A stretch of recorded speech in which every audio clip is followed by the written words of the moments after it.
Hello students, welcome back again in the second lecture of course Watershed Management.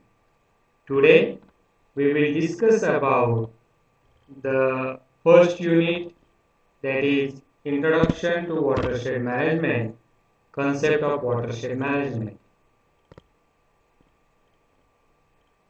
Friends, in this unit and in this video we will discuss about the definition of watershed and the definition of watershed management, as well as the concepts of watershed we will discuss in the today's video.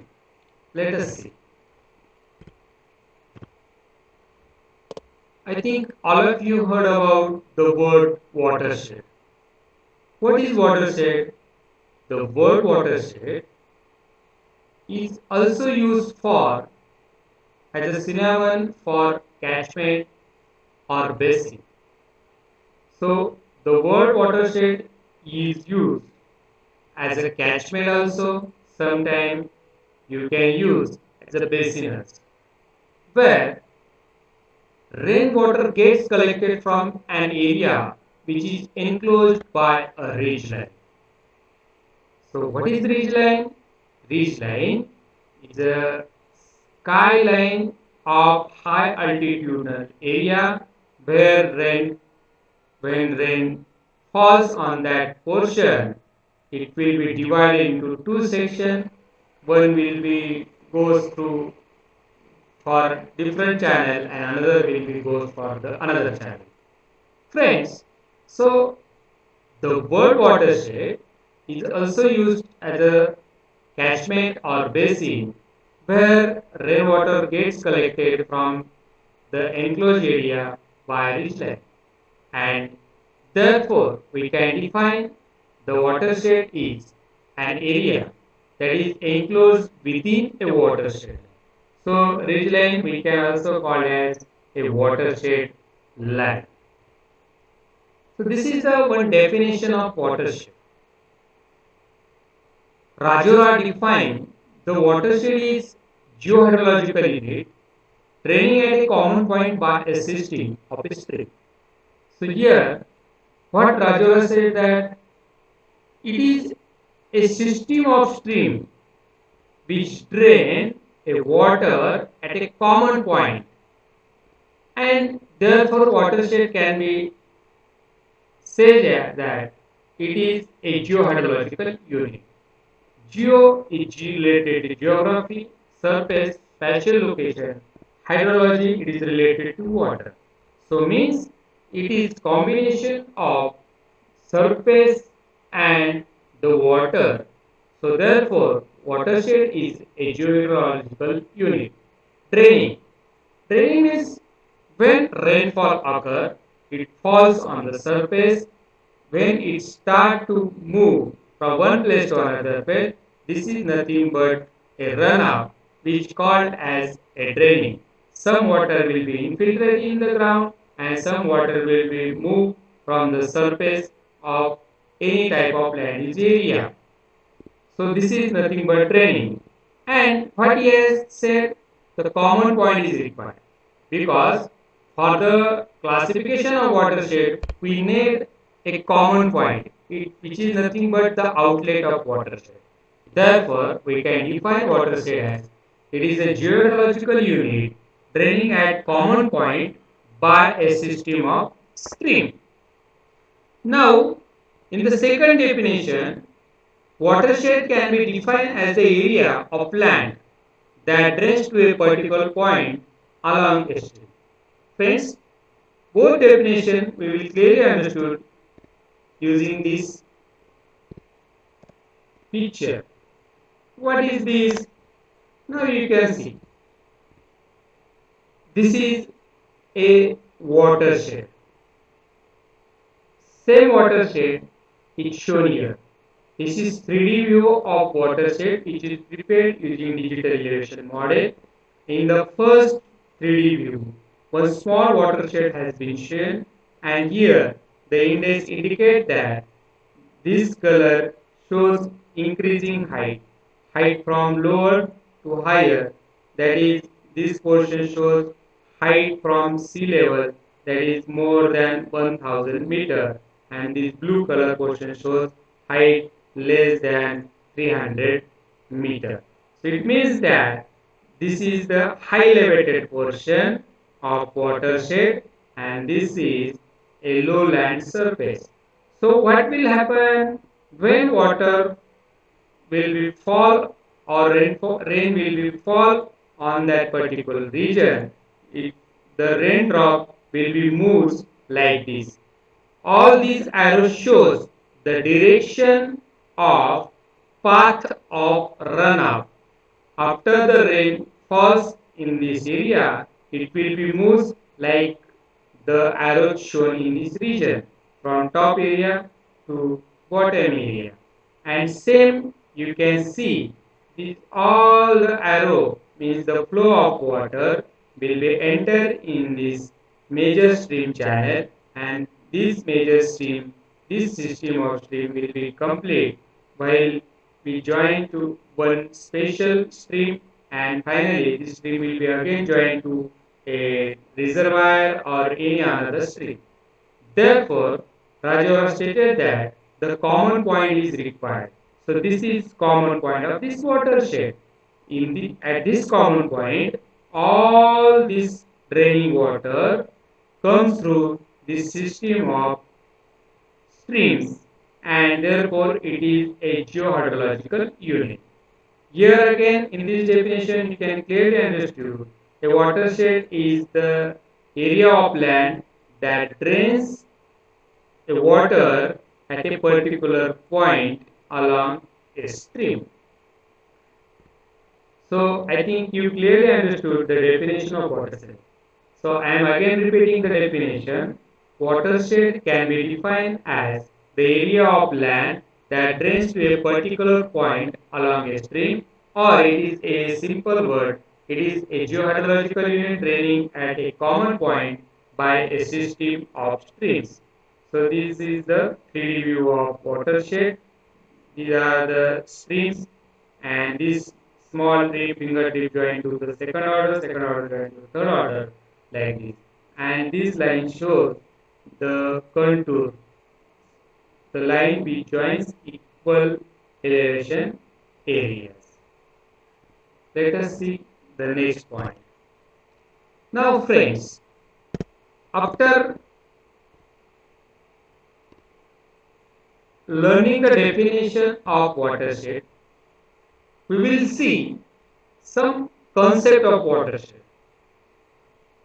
Actually, entire land of the earth is a part of some watershed or any of watershed, because when rain falls on the entire surface, it may be flows towards ocean, it may be flows through a major river, it may be flow from a fingertip to another second order river, it may be flow to a different channel. So therefore we can say entire land of the earth is a part of some watershed. How? If we classified entire world's watershed, that time the land of entire world will be comprises under a specific watershed. For example, if we consider the Amazon watershed, Amazon rivers catchment area, so it will be considered as the Amazon watershed. If we consider the Nile river watershed, Godavari river watershed, etc. Let us see how the entire land of earth is a part of watershed in details. In this slide, you can see this is if we consider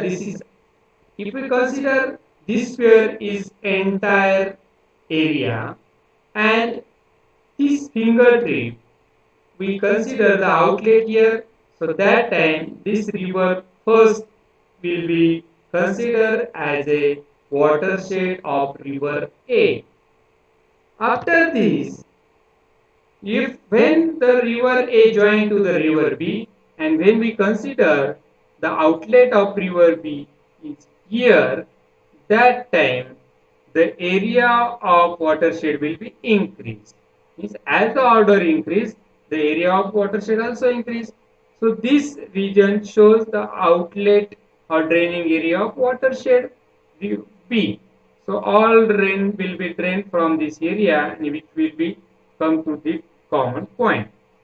Now next C. If we consider this C river, that time the area of part river A and area of watershed B will be ultimately comprises under the area of watershed C.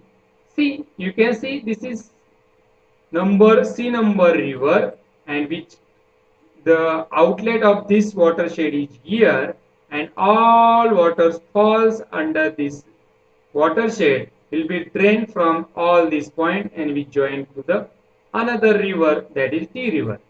And accordingly, if we consider this D river, so again it will be comprises entire area of catchment A, watershed B and watershed C, and again some remaining area of this. Maybe this river D will be joined to another river E or another any reservoir, dam, catchment, ocean basin, etc. So the watershed area will be increased, and that we can say the watershed of river D. Therefore, we can say entire land of the earth is part of some watershed.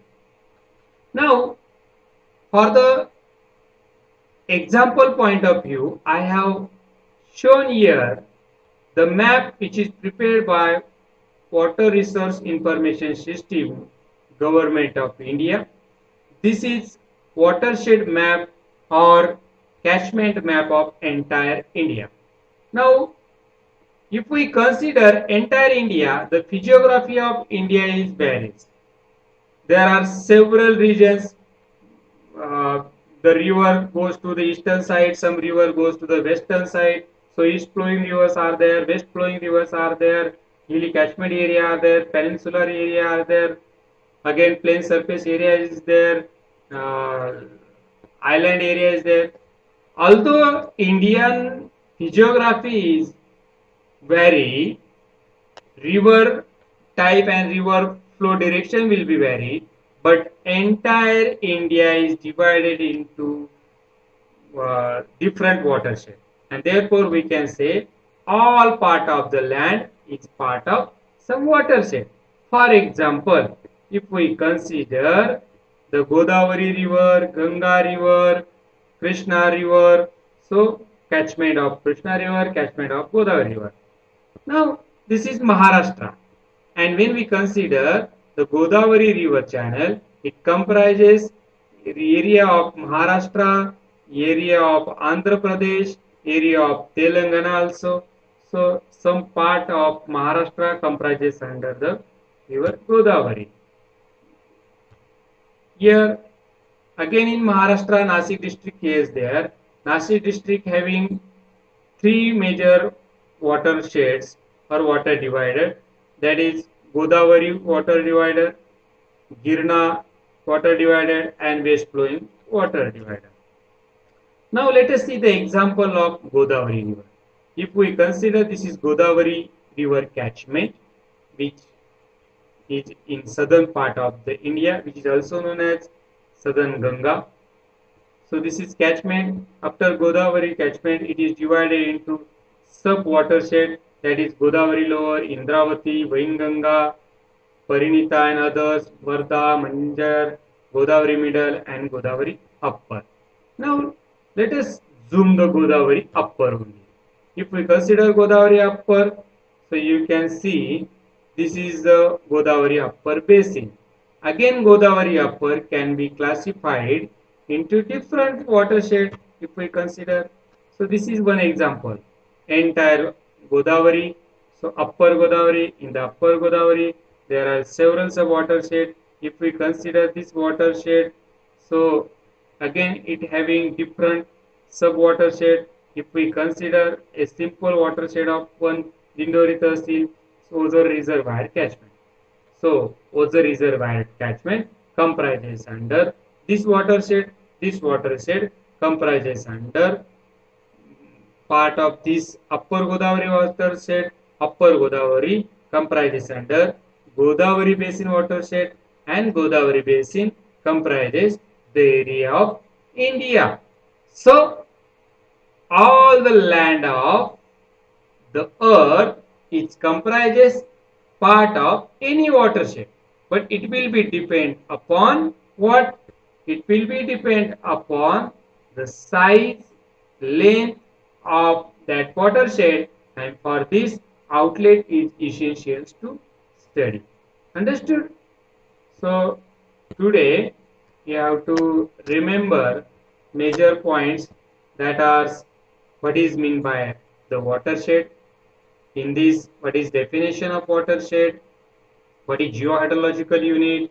What is the outlet of watershed? What is draining of watershed? What is ridgeline? Then definition of watershed, watershed drainage basin ridgeline. Entire land of the watershed is part of some watershed, and the watershed size vary according to stream order and number and the length of stream. So in this video we will stop here. If you have any question related to definition and meaning of watershed, kindly communicate me through YouTube video channel comments, Google Classroom, personal WhatsApp chat, or you can also contact me through Google Meet. So we'll stop here. In the next video, we will see next concept of the unit first.